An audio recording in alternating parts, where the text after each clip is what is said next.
A is for Auntie, the oldest they're all. She rocks all us children to sleep in her shawl. D is for Daniel, who tends to the door. He took care of Massa way back for the war. F is for Felix, who won't do no work. He's lazy and shiftless and ready to shirk. Z is for Zonia, chunky and small. But here come the missus, so I guess it's them all.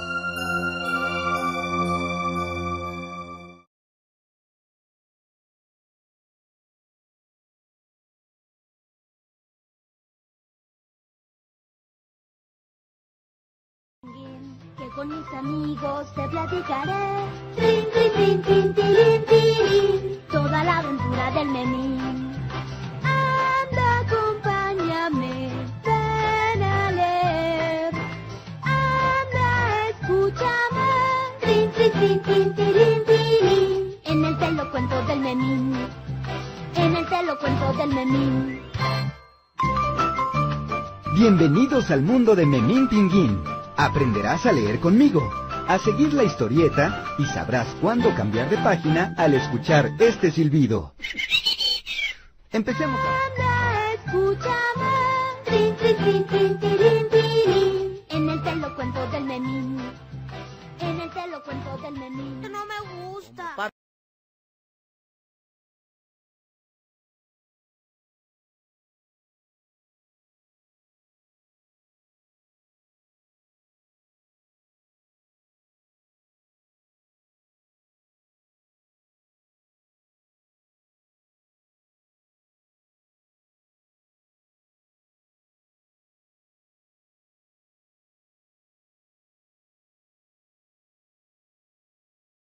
A native El Pasoan named David Dorado Romo has written an eye-opening popular history of El Paso Juarez titled Ringside Seat to a Revolution. As he says, it presents the history they never taught us in school. One chapter is about the Bath Riot. January 28th, 1917, at 7:30 in the morning, Carmelita Torres, who is a 17-year-old Mexicana who was crossing the border every day from Juarez to El Paso to clean American homes, is stopped at the border by the U.S. Customs agent, and she is required to take a gasoline bath. Before being allowed to cross, Mexicans had to bathe, strip nude for an inspection, undergo the lice treatment, and have their clothes treated in a steam dryer. So that morning, Carmelita Torres refused. She gets the other 30 women in that electric trolley to get off the bus. Suddenly, other people start seeing what's going on. They go up and start protesting, and there's a huge riot. The El Paso Morning Times bannered the story the next morning with this headline: Auburn-haired Amazon at Santa Fe Street Bridge leads feminine outbreak. Juarez women incensed at the American quarantine regulations led a riot yesterday morning at the Santa Fe Bridge. Women ringleaders of the mob hurled stones at American civilians, both on the bridge and on the street. The Mexican housekeepers who revolted had good cause to be upset. Inside the brick disinfectant building under the bridge, health personnel had been secretly photographing the women in the nude and posting the snapshots in a local cantina. What's more, the women were In 1917, Mexicanos who maintained little if any difference from the Mexicans who asserted U.S. citizenship rejected the dehumanization and false notions of inferiority projected upon them. Almost 100 years later, as the borderlands steer towards a more cohesive and just community, the project is fortified by the foundational knowledge that race doesn't exist.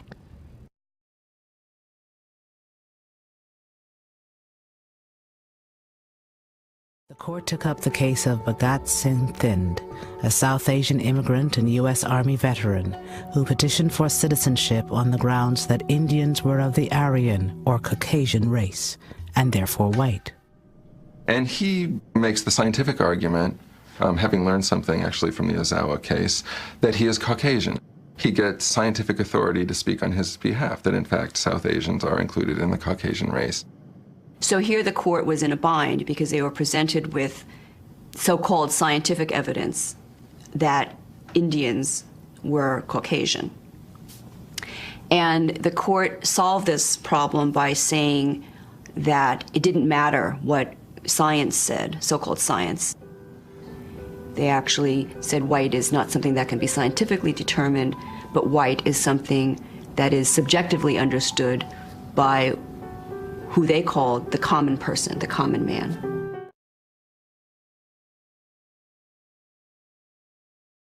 A Northwestern University student being thrown to the ground and arrested by Evanston police. They thought he was driving a stolen car, but the car was his. Now, as Eyewitness News reporter Laura Podesta tells us, that student is suing Evanston and the officers. Watching this video as Evanston police pull over a car they believe is stolen. A 25-year-old Northwestern graduate student gets out, puts his hands up in the air, and is thrown to the ground. On the ground, on the ground! That student, Lawrence Crosby, now suing the city of Evanston and 4 officers for damages, claiming police used excessive force and had no reason to arrest him. He was driving his own car. I know that Lawrence Crosby's intention is to prevent a repetition to another student, to another citizen in a similar situation. Evanston.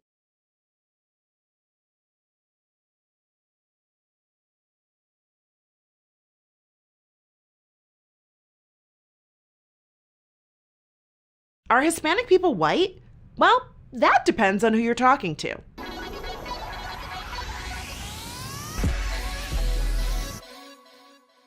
There's a very confusing statistic about the percentage of white people in America thanks to a clause in the US Census that refers to white non-Hispanic. Now, if you're white with European ancestry, Asian with Asian ancestry, or black with African ancestry, this may not be something you've ever even thought about. Let's look at the 2010 census. If you check the box that simply says white, this registers you as white non-Hispanic, which makes up 62% of the population.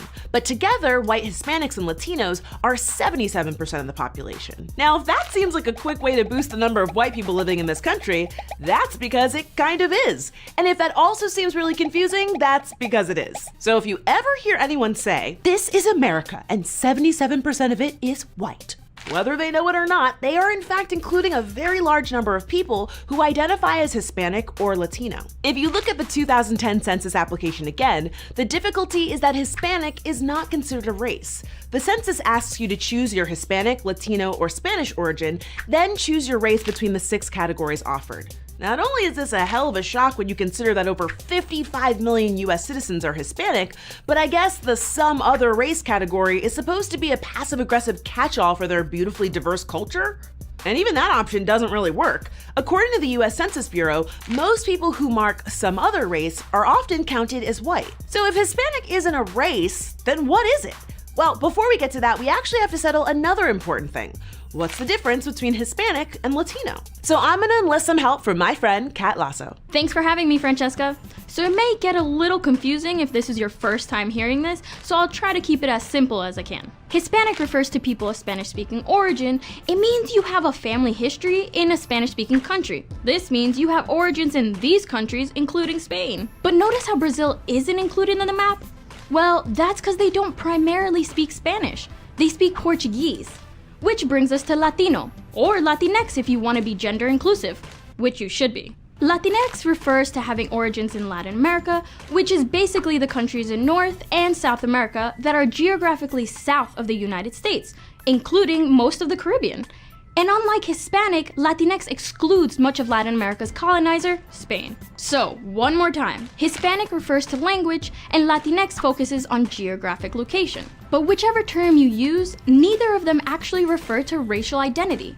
Just like America, Latin America has a long and complex history that intersects between Native people, European colonization, African slavery, and global immigration patterns. Which is why there are white Latinos, Native Latinos, Black Latinos, Asian Latinos, and every kind of mixture that you can think of. Does that help?